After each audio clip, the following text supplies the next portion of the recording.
name is Bob O'Connor, and I'm the Director of Marketing and the Director of Development at the Dale Association. Hi, I'm Steve Harvey, and I'm the Business Development Consultant for Westfall Center for the Arts. I'm Carolyn Panzica, and I'm the Director of the Westfall Center for the Arts. So we started the Musical Memories Cafe at our nonprofit arts center about 5 years ago.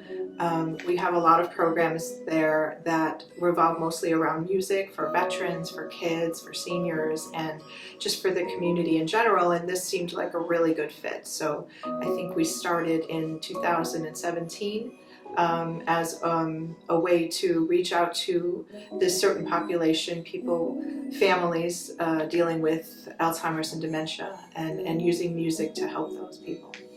I was invited to Westfall's when they were first really beginning to develop themselves as an organization. And I started to work with them on writing grants. And one of the programs I heard of was Musical Memories Cafe. And I was talking to Carolyn and Bill, and they were explaining about this incredible experience that they were providing caregivers and their loved ones with dementia and Alzheimer's. And they were describing things that were so magical that were happening. And I thought, this is a program that needs to be replicated and spread throughout the region, if not the nation. Probably the most valuable part of our program is the consistency. The people that we do ask that they sign up. We want to make sure that we have enough food. There's some logistic things about it that we're actually really, really good at. But it gives us an opportunity to have people from outside of our area come in and actually see our senior center. We have multiple programs other than just the Musical Memories Cafe. But the Musical Memories Cafe at the Dale has really blossomed into one of the most successful programs that we have here. We help other organizations set up a Musical Memories Cafe by number one, seeing what kind of population that they have. It might be a Hispanic population or inner city, to see what kind of music would benefit them the most. We help them find musicians. There are all kinds of musicians out there, but some are really good at doing this, and you have to really know how to engage with your clients. It's not the time to play originals.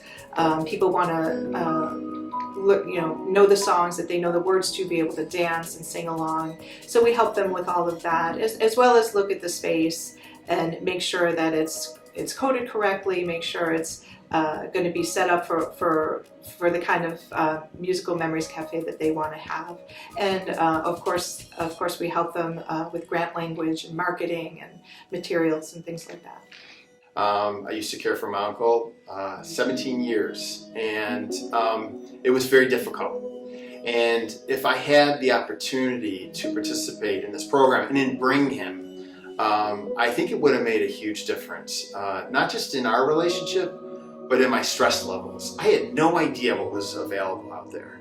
And now that I'm taking care of my parents, I'm way more comfortable, there's less anxiety, it's not carrying over to my work, and I feel more confident in my ability to care for my parents in the later years of their life. So from the very beginning, the Westfall Center for the Arts and Carolyn have been integral in the entire process. I had an idea of how I wanted to see it go, and I got kind of reined into the format of the program, and not in any kind of, there was never any kind of negative. It was always, we really wanted to go this way, and we at the Dale have always said, we'll make that work. We can, we wanted to make the name our own name, and then Carolyn said, well, we want it to be this, and we were like, okay, fine. We just kind of roll with the idea, but make it a mirror, so that it's something that if someone from outside of our area came in and wanted to see how our Musical Memories Cafe operates, ours would be no different than the next town over or the next town over. It's really easy to facilitate this, and the beauty of it is just seeing the smiles on people's faces. And there is nothing better than watching people in their 80s dance. I would tell any non-for-profit leader, if they do want to have a memory cafe program, is hold on. Once the word gets out, it's going to grow. It's going to be bigger than you thought. You might start out with just a couple people, but as soon as they find out what it's for and what it's really all about, you will be maxed out at every session. Will be, we have 50, 60 people every time that come, and of course the people change and stop coming or keep coming, but it's really quite a community that gets created. And things I didn't anticipate were that people come, their loved ones pass away, or they're no longer able to attend, and they still come because these are their friends, this is their community. So they'll make dessert, or they'll help volunteer and help people in and introduce people and try and help them with whatever they're going through, and it's still their program. So I would say just be ready for a really wonderful community to start to develop. Everyone needs this. We have an aging population. More and more people have to care for their loved ones. And we have a program that demonstrates that we're able to not only provide an incredible, and if not magical experience, where you're able to have these interactions with your loved ones, which you thought you would never have again, but also to provide linkages to the caregivers, to community resources that will help them provide all sorts of things, whether it's for physical health, mental health, social interaction, those kinds of things. So my goal was, let's make this really easy to replicate. And in doing so, not only will more and more places offer it, but they'll be able to sustain it. So we helped create an evidence-based program with documented outcomes that was relatively inexpensive to implement, and also the strategies and the information that other organizations need in order to write grants, get sponsorships, maximize their donations. And so having this experience personally as a caregiver myself, knowing what the value it brings, and also understanding the business side of running programs, this program is just unmatched for any program I've ever worked with in 30 years I've been in nonprofits. And that's why we're finding that not only is it easy to replicate it, everyone is able to sustain it. So I think this is the program that most organizations, regardless of who you're working with, should consider offering, for sure. So whenever you're operating a program that you call free, it's not free. So the biggest challenge that we had to face from the very beginning was finance. How are we going to finance this? And more so than, would the money be available? As a grant writer, I know the money's available, but it's my job to sell the project to the funder so that they know that this is a really good thing. So how do we help with funding new programs and sustaining musical memories cafes? There's a lot of things that we do. First, what we do is we evaluate the program and we do continuous quality improvement. So we're able to demonstrate that this program helps caregivers connect to community resources. We've also demonstrated that it decreases anxiety levels. So having those kinds of impacts makes it a very attractive program for all types of revenue streams, whether it's sponsorships, donations, or grants. Now the donations, we created a very easy to use, easy to customize sponsorship form so that you can go out and ask corporations, all sorts of entities to be able to sponsor one or all of your musical memories cafes.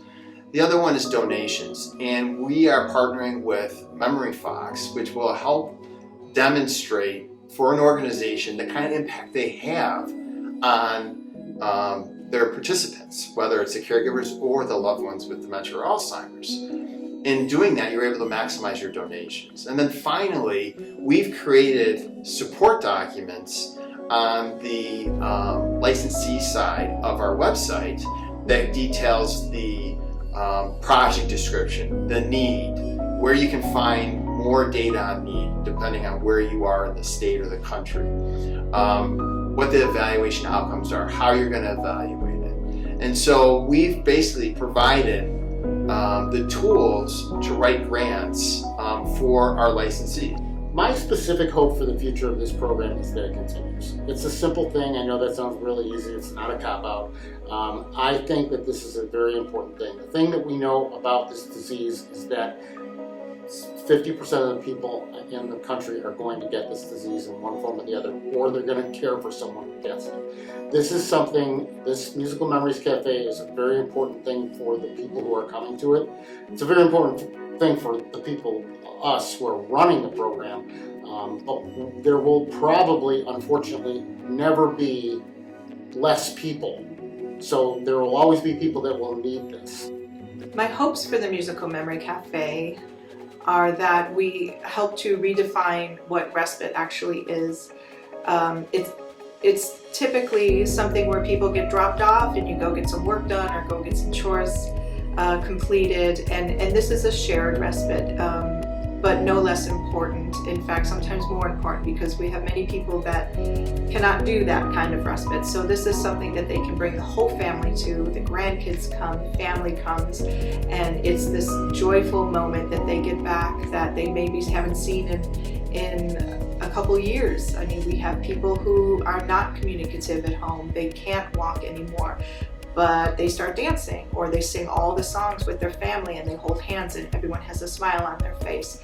So I think that that kind of respite is just as important as any other respite. So I really hope that we're redefining what that word means.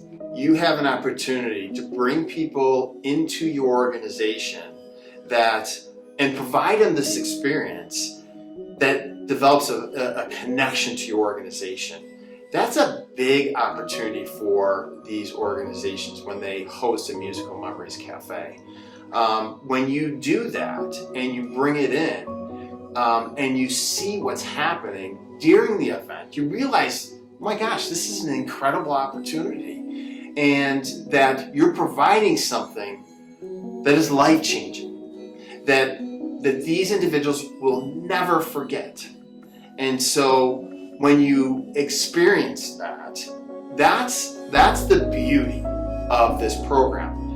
But when you look at these other opportunities that you can provide, linking them with community resources, connecting them to other caregivers so they develop this network, this support network, they can reach out to each other if they have challenges.